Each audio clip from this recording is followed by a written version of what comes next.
အနီးနားလူတယောက်ကနေ့ဘက်မှာအကောင်ညဘက်ရောက်ရင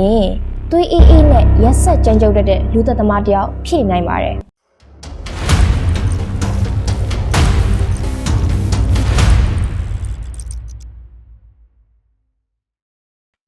ဒီနေ့နဲ့ပြပြသွားမယ့်အကြောင်းအရာကတော့ The Real Life Dr. Jackie နဲ့ High Functioning Psychopath အကြောင်းအရာပဲဖြစ်ပါတယ်။ Scotland စာရေးဆရာ Stephen ရေးသားထားတဲ့ Dr. Jackie and Mr. Hyde ဝတ္ထုကိုအားလုံးသိကြမယ်လို့ထင်ပါတယ်။ဒီဝတ္ထုထဲမှာဆိုရင်နေ့ဘက်မှာအလွန်ယဉ်ကျေးတဲ့ Dr. Jackie ကညဘက်မှာဆေးတစ်ခွက်ကိုတောက်ပြီးတော့အရန်ကိုရက်ဆက်ကြမ်းကြုတ်တဲ့စိတ်တက်ဆက်လူသက်သမား Mr. Hope အဖြစ်ပြောင်းလဲသွားတဲ့ဇာတ်လမ်းတစ်ပုဒ်ကိုသိကြမယ်ထင်ပါတယ်။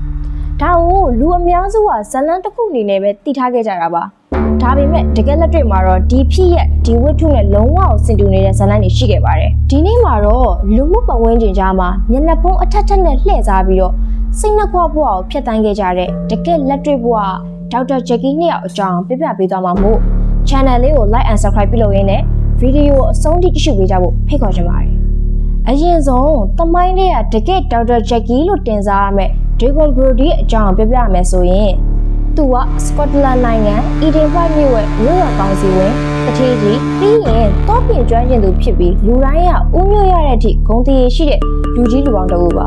သူ့ကိုမြို့ကနေကဘလောက်တောင်ယုံကြည်ကြခဲ့လဲဆိုရင်မြို့ထဲမှာရှိတဲ့တထေးကြီးတွေရဲ့အိမ်တွေဗန်တွေရမှအစ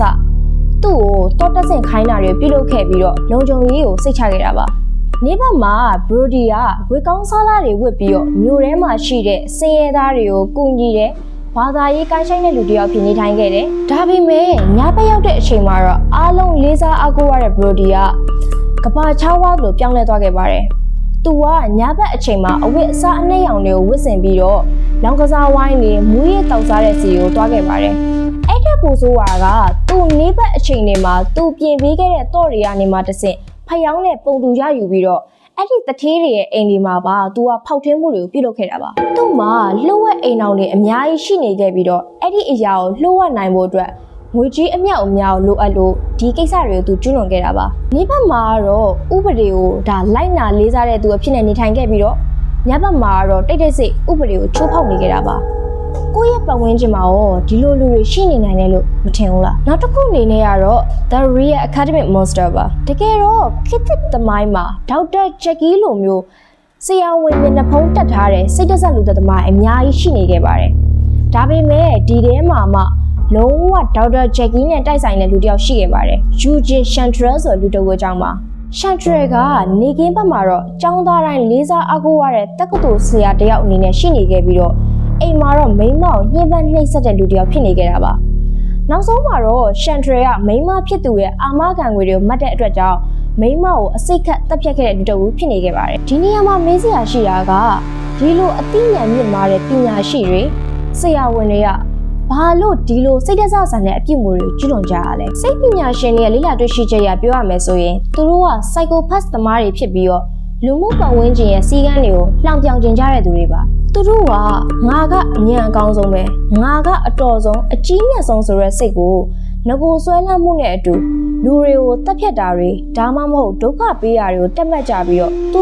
တို့ဖျားသခင်လို့အစွမ်းထက်တယ်ဆိုပြီးတော့ခံစားကြရတာဖြစ်ပါတယ်အဲ့တော့ဒေါက်တာဂျက်ကီရဲ့ Mr. Hyde ဝတ္ထုထဲမှာဆိုရင်ဆရာဝန်ကြီးကသူ့ရဲ့မကောင်းတဲ့စိတ်တစ်ခုကိုခွဲထုတ်ဖို့အတွက်ဆေးရည်တစ်မျိုးတောက်ခဲ့ပါတယ်တကယ်လက်တွေ့ဘဝမှာတော့ဒီလိုလူမျိုးတွေကဆေးတောက်စရာလုံးဝမလိုပါဘူးသူတို့ရဲ့စိတ်အာရုံကကိုပဲမျက်နှာဖုံးနှစ်ခုကိုဒါလဲလှယ်တက်ဆင်နိုင်စွာရှိကြလို့ပါ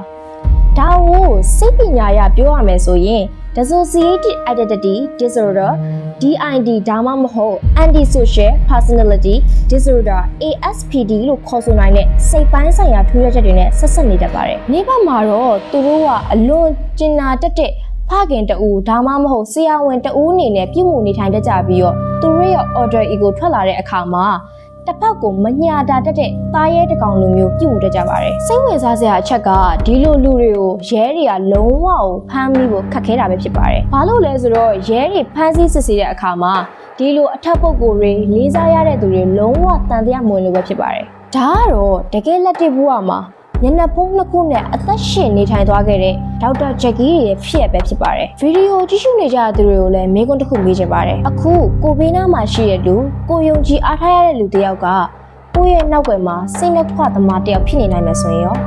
နောက်တစ်ခုအနေနဲ့ကကိုယ့်ရဲ့ပတ်ဝန်းကျင်မှာဒေါက်တာဂျက်ကီလိုမျိုးလူတွေရှိနေနိုင်မယ်လို့မထင်ဘူးလားအဲ့ဒါကို comment မှာပြပြပေးခဲ့ပါဦးနောက် mystery content အစီအစဉ်တွေမှာလည်းဘလို့စိတ်ဝင်စားစရာပုံစံမျိုးတွေနဲ့တင်ဆက်သွားအောင်လဲဆိုတာသိကြရင်တော့ channel လေးကို like and subscribe လုပ်ထားဖို့ပြောရင်အားလုံးနှုတ်ဆက်ခဲ့ပါတယ်